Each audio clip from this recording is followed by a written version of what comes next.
Yeah, hey guys. So for today's topic, I wanted to talk about the concept of a Java stack trace. So specifically in this topic, I wanted to cover what a stack trace is, why Java returned something of this, and then we're going to go over examples where looking and reviewing at a stack trace to identify what may be happening at that point in time can help you troubleshoot an error message or a problem you may see.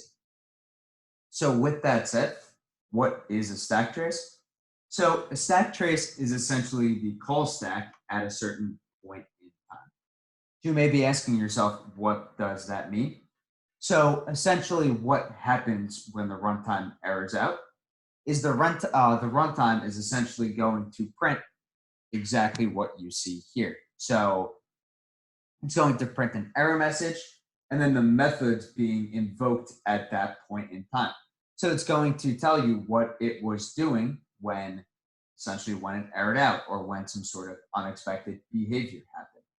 So this is what is included in that call stack. So within Boomi, if you look at an error message as this, you can read it. So there's an error, there's a cause by, and then some stack trace or a stack call with that. So here's what was being invoked at that point in time. So with that said, your next question may be, well, how do I read this? So typically what you do is error executing a data process. So you go through, you see a cause by line, failed acquiring your properties lock, keep going to the cause by line until you get to the very, very last cause by line. Typically that indicates the most granular information you need. And then this is read from the bottom up.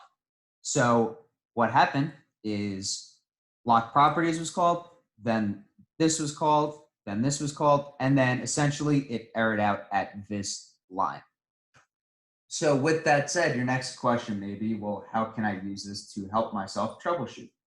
So think about it this way.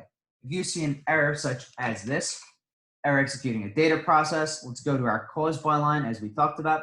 So it's saying it couldn't grab a property lock.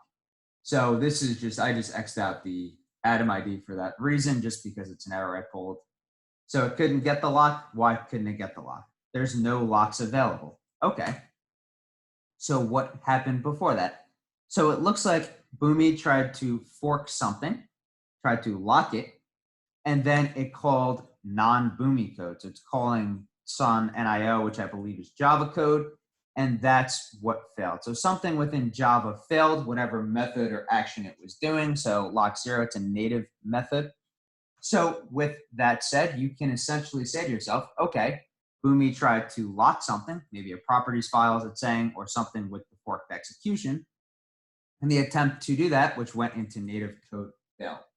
So just as an FYI, anything com.boomi is normally our written code. Anything else really is not like our code out of the box. We might be using it, but anything com.boomi related is like the code that we wrote and scripted. So like, for example, you'll see some like Groovy traces, more Groovy, just items of that sort. You see Java security. So kind of identifying these lines and what would help you essentially determine the problem at hand. Usually you can use a stack trace for that. So let's look at another one. So the null pointer exception, which a lot of people see, and more often than not, it's some sort of defective behavior just because it's not giving the proper error message. So something is null, there's a null check that wasn't implemented, so you see this null pointer exception. So here is my second stack trace. So let's see how I would read this. So I see there's a process exception. So something failed. Caused by, okay, so I couldn't read some sort of database data. Why couldn't I do that? Okay, null pointer exception. So what did our code try to do? So we tried to get something, we tried to execute a statement, we tried to get documents. So it sounds like we're building our request to send it to a database. And then look what happened. So we're in some sort of non-Boomi code. So we're in some sort of MariaDB, so that's probably the database, Maria database, it's JDBC connection.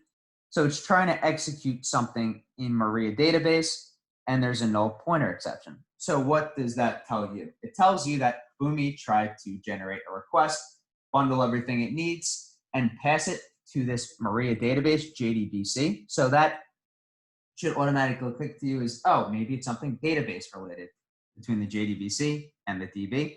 So think about it this way. Do we have a database driver that we provide? Probably not for a Maria database. It looks like this is a database with a custom driver. So they're probably doing something custom in the database.